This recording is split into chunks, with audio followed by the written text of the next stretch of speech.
Furthest north I'd ever been was Las Vegas. Didn't think there was much of a point to go beyond that. But I guess every now and then you get an opportunity to change something like that. Legally, I'd only been flying about a year and a half. When you're a third generation pilot, experience just seems to come a little easier. When I was asked if I wanted to fly to the Wyoming-Montana border to help pick up a vintage Super Cub, I guess I only asked two questions. What time do I need to show up, and who's going to bring all the snacks? Can't really say that I was ever a big fan of the cold, but we didn't have much of a choice. With a 24-knot headwind, the only thing you can do is try and climb to beat it.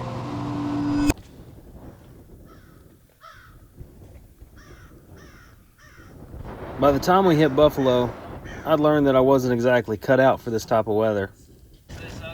Not sure if that made the negotiations easier or harder. I just figured I'd let the professionals take a look at it while I prepared my ass for the 8-hour ride back home. Usually we'd test fly, look at the logbooks in person, maybe even take some time to talk about it over lunch. Not this time. The first flight we ever did was the one back home.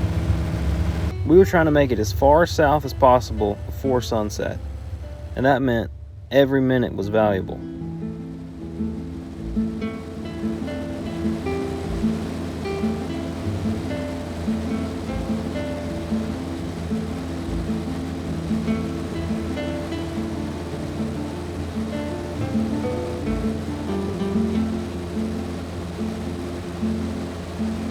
Our stopping point for the night was Scottsbluff, Nebraska.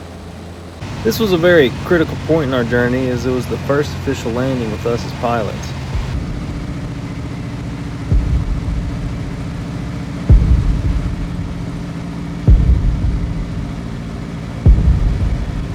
Stakes were high, but luckily,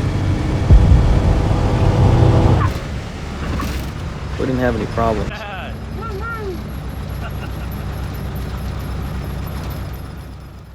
The next morning, the hardest part just seemed to be getting started.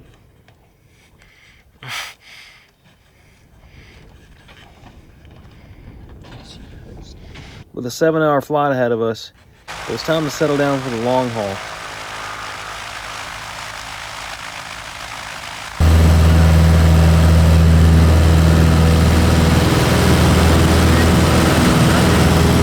For other people, this was going to be a much shorter flight.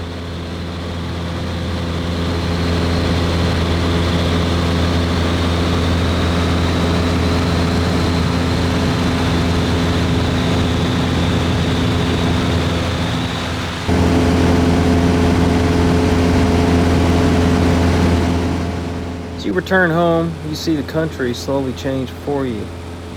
You start to recognize the land, towns, even the people start to become familiar.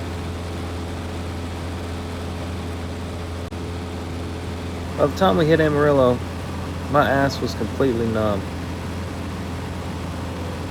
I'd never been so happy to see our windmills as I was then. This was the final stretch.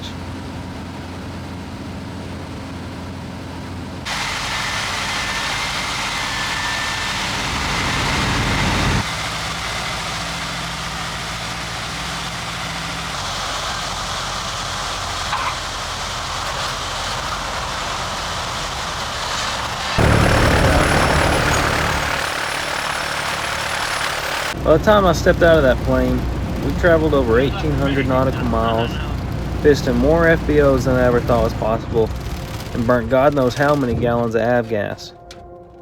It was all worth it. You know, this trip taught me something I didn't know 48 hours ago. Don't move past Colorado unless you're willing to deal with a whole lot of nothing. Would I do it again? Yeah, probably so.